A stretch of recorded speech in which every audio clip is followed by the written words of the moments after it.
नमस्कार दोस्तों, स्वागत है आपका बीएनके इलेक्ट्रिकल में। दोस्तों काफ़ी दिनों से जो मेरे पास क्वेश्चन आ रहे थे उसमें काफ़ी सारे मैंने जो क्वेश्चन देखे वो हाउस वायरिंग में जो स्टार्टिंग की प्रोसेस है दोस्तों उनसे रिलेटेड क्वेश्चन थे। जिसमें कुछ लोगों ने पूछा था कि हाउस वायरिंग में कितने एमएम का वायर डालें, कंडक्टिंग पाइप कैसे डालें और कौन से चीज़ का कितना पैसा लिया जाता है। तो इस टाइप के क्वेश्चन आते हैं दोस्तों मेरे सामने ज़्यादातर। तो लोगों के डाउट में मेरे को लगा कि कहीं ना कहीं लोगों के पास एक डाउट हमेशा एक रखा रहता है कि हाँ, हमें हाउस वायरिंग को कैसे स्टार्ट करना है। तो दोस्तों मैंने जो एक सीरीज़ बनाई है आपके लिए, जिसके अंदर मैं आपके लिए topic wise topic house wiring के आप कैसे शुरुआत कर सकते हैं और एक अच्छी खासी अर्निंग कर सकते हैं हाउस वायरिंग का काम सीख के। अगर आप पढ़े लिखे हैं तो भी सीख सकते हैं, अगर आप नहीं भी पढ़े लिखे तब भी इस काम को सीख सकते हैं, कोई दिक्कत वाली बात नहीं है। लेकिन अगर इस काम को आईटीआई वाले सीखते हैं तो उनको काफ़ी बेनिफिट है इसका आने वाले टाइम पे।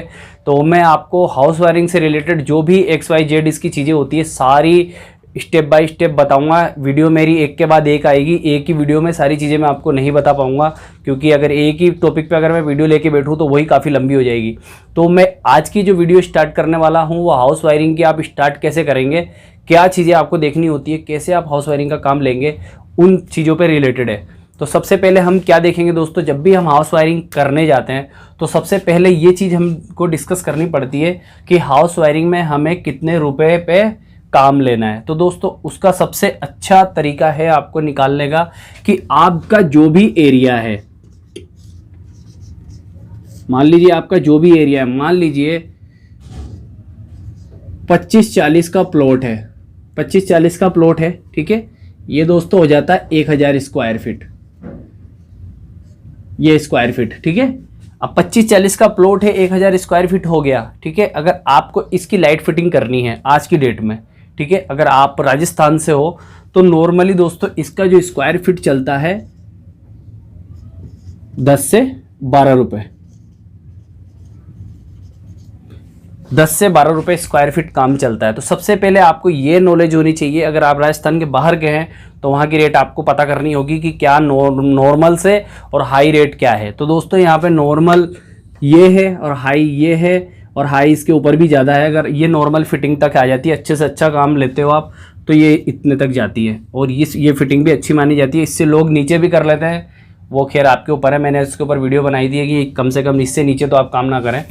तो कहने का मतलब ये है कि जब भी आप हाउस वायरिंग करने जाते हो तो सबसे पहली चीज़ ये है आपके सामने कि आप काम को किस रेट में लेंगे, ठीक है। उसके बाद आपको पता होना चाहिए कि आपको क्या काम करना है, ठीक है। तो मान लीजिए आपने काम सीख लिया और आप फील्ड में उतरे काम करने के लिए, तो ये चीज़ सबसे पहले पता होनी चाहिए आपको, ठीक है। ये चीज़ें आपको कोई नहीं बताता, जो कि मैं आपको जीरो से बताऊंगा, तो आपको हर एक चीज़ देखनी है ध्यान से, ठीक है। चलिए दोस्तों अपन सबसे पहले ये चीज़ जान लेते हैं कि ये स्क्वायर फीट हम इसमें लेते क्यों हैं। दोस्तों झिर्रियाँ पॉइंट पे चलती थी पहले के टाइम पे, ठीक है, पॉइंट पे चलती थी, पॉइंट पे स्विच चलते थे, पॉइंट पे सॉकेट चलते थे, इस तरह की चीज़ें होती थी, जो कि अब बिल्कुल ही बंद हो गई है। अब हर चीज़ का स्क्वायर फीट नाप होने लग गया दोस्तों। RCC हो, चाहे सैनिटरी की फिटिंग हो, नल वगैरह की, या लाइट का हो, या मार्बल, किसी भी चीज़ का काम हो सिविल लाइन के अंदर, वो सब स्क्वायर फीट के अंदर चलने लग गई, ठीक है दोस्तों। तो स्क्वायर फीट में आपको काम लेना आना चाहिए, पहली चीज़ तो, ठीक है। उसके बाद जब स्टार्ट करते हैं दोस्तों हम काम को कभी भी, तो उसके बाद हमारा आता है कि हमको काम करना कैसे है, हमको काम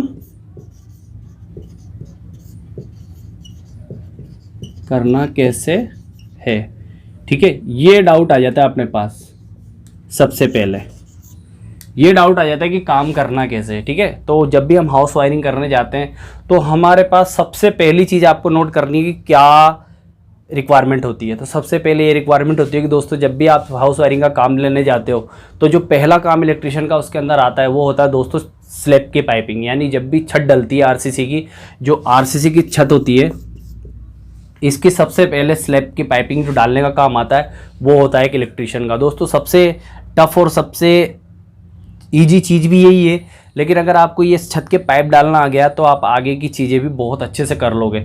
तो सबसे पहले मेरे इस वीडियो का टॉपिक भी यही है कि जब आप स्क्वायर फीट आपके एरियाज़ के हिसाब से जो भी चल रहा है ये तो आपको डिसाइड करना है दोस्तों, मैंने आपको बता दिया। लेकिन पहली चीज़ ये भी आती है, ठीक है, फर्स्ट चीज़ ये आती है कि आपको कितने रुपए पे काम लेना है कि आपको घाटा ना हो। तो आपको उस एरिया का हाईएस्ट रेट पता करना है और आप कितने तक उस काम को कर सकते हैं वो आपको वहाँ के इलेक्ट्रिशियन से पूछना चाहिए, वो आपको पता चल जाएगा, ठीक है। लेकिन जो सेकंड चीज़ आती है दोस्तों वो ये है कि काम को करना कैसे, ठीक है। तो उसके अंदर सबसे पहली चीज़ अपनी आती है RCC, फर्स्ट चीज़ जो आती है आरसीसी। जब भी आरसीसी स्लैब की पाइपिंग होती है उसी टाइम आपको डिसाइड करना होता है कि कौन से पॉइंट कहाँ आएंगे। इंजीनियर आपको ड्राइंग देता है कि इस जगह लाइट आती है, इस जगह फैन आएगा, इस जगह सॉकेट आएगा, इस जगह पावर प्लग आएगा। तो आप उसकी पाइपिंग जब आरसीसी में डालते हो तो आपका काम काफ़ी ईजी हो जाता है, झिर्रियाँ कम से कम कटती हैं, जिससे आपको बहुत ज़्यादा बेनिफिट होता है। ठीक है, ये चीज़ हो गई। तो मैं आपको इस वीडियो के माध्यम से ये सिखाना चाहता था कि आप पहले ये चीज़ें समझें कि आपको आपके एरिया में क्या रेट चल रही है, कैसे आपको काम करना है। उसके बाद आपके सबसे पहली चीज़ जो आती है छत की कंड्यूटिंग। ठीक है, तो मैं अब आज के टॉपिक पे जो बात करूँगा वो कंड्यूटिंग पे बात करूँगा। तो कंड्यूटिंग की चैप्टर को स्टार्ट कर लेते हैं। ठीक है,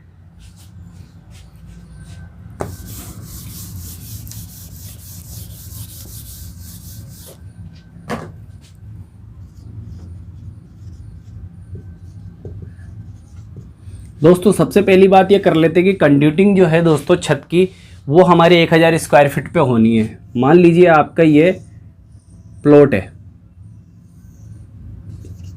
25-40। ठीक है दोस्तों, इंटू करके स्क्वायर फीट निकालते हैं हम जहाँ भी निकालते हैं। तो अब आप इसको छत की पाइपिंग करनी है। तो दोस्तों जो भी आप पॉइंट बनाते हो, ठीक है, उसका सबसे पहले आपको ध्यान रखना है कि जब भी आपको ड्राइंग मिलती है आपको मकान मालिक से पूछ लेना है। आपको कुछ भी नहीं करना दोस्तों। मान लीजिए ये रूम है, मैंने पहले भी इस पे टॉपिक वीडियो बनाया, ये एक और रूम है। ठीक है, ये लेट बात है यहाँ पे। ठीक है, ये आपका यहाँ पे एक बड़ा सा रूम आ गया। ठीक है, ये आपका यहाँ किचन आ गया, यहाँ पे किचन आ गया। ठीक है, ये आपका बरामदा आ गया, ये आपका लेट बाथ आ गया। ठीक है, ये रूम आ गए आपके, ये किचन आ गया। ठीक है, ये बेडरूम आ गया आपका बड़ा। ठीक है, और ये आपका पोर्च आ गया जहाँ पे आप गाड़ी वगैरह खड़ी करते हो। इस टाइप का आपका मान लीजिए डिजाइन है घर के अंदर। तो आपको ये चीज़ समझना है कि इस रूम को समझिएगा सबसे पहले। ठीक है, तो आपको क्या करना है दोस्तों, ये आपका रूम है दोस्तों, एक तरह से प्रैक्टिकल ही है, आप इसको समझिएगा। और कंड्यूटिंग पाइप कैसे डालते हैं मेरी वीडियो और भी आप देख सकते हैं, प्रैक्टिकल मैंने साइड पे भी कैसे काम कर रखा है वो भी आपको दिख जाएगा। लेकिन यहाँ प्रैक्टिकल आपको समझाऊंगा तो आप साइड पे आराम से काम कर लेंगे।